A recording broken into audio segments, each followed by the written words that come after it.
you know exactly who this is. Even if you've never seen Star Wars, you know this sound. The Imperial March isn't just a piece of music. It's a character in itself. It tells us everything we need to know about Vader before he even speaks. And that's the power of a leitmotif. Leitmotifs, short, repeating musical themes tied to characters or ideas, have been shaping stories for centuries. They started in opera, evolved in classical Hollywood, and today they're still making our favorite characters unforgettable. So, how do these tiny melodies get stuck in our brains? Why do we instantly associate them with characters? And what does the future of leitmotifs look like in modern cinema? Let's find out.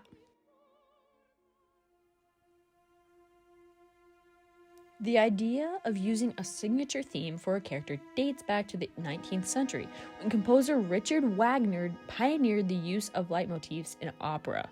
His Ring cycle used dozens of repeating themes to help audiences keep track of complex stories. Wagner's leitmotifs didn't just identify characters, they evolved with them, shifting in tone and key to reflect their journeys. For example, in Tristan und Isolde, what I'm speaking over right now, a love theme starts out tender and hopeful, but becomes darker and more tragic as the story unfolds. This technique, changing a theme based on a character's emotions, set the foundation for what film composers do today.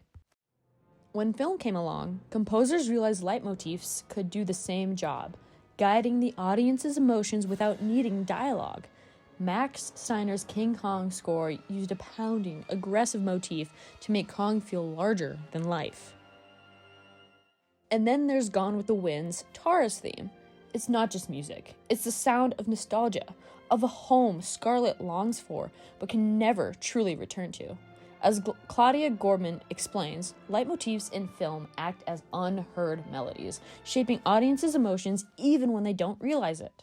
By the 1970s, leitmotifs had faded in popularity, but then John Williams changed everything. His scores brought back the power of recognizable character themes: the Imperial March for Vader, the soaring Force theme for Luke, the adventurous brass of Indiana Jones. Williams' leitmotifs don't just support the story, they become part of it. In Harry Potter, Hedwig's theme starts out as a whimsical, magical melody, but by the later films, it's slowed down, played in minor key, and suddenly it feels ominous. That's the power of leitmotifs. They change as the story does. So, where are leitmotifs today? Some modern scores still embrace them, like Michael Giacchino's The Batman theme. It's simple, just 4 notes. It's everywhere, shifting between brooding piano, thunderous orchestra, and eerie whispers. It evolves just like Bruce Wayne does. And then there's the new film Wicked. Stephen Schwartz's Defying Gravity was already a leitmotif in the Broadway musical. And in the film, the theme returns in a new cinematic way, perhaps bigger, grander, and even more tied to Elphaba's transformation. Not every modern composer relies on leitmotifs. Hans Zimmer, for example, another one of my favorites, often favors texture over melody. But even in his scores, we can see the leitmotifs like elements, like the ticking clock in Dunkirk, or Sherlock Holmes' erratic violin theme that perfectly captures his chaotic genius. But what's next? With AI-generated music and adaptive scores in video games, leitmotifs might even evolve further. Imagine a future where film's soundtrack changes based on an audience reactions, where leitmotifs are dynamic, shifting in real time. One thing's for sure, leitmotifs aren't going anywhere.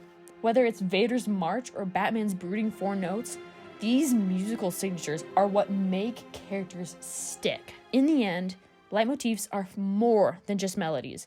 They're memories. They make us feel a character before we even see them. They linger in our heads long after the credits roll, and as long as stories are told, leitmotifs will be there, guiding us one unforgettable note at a time.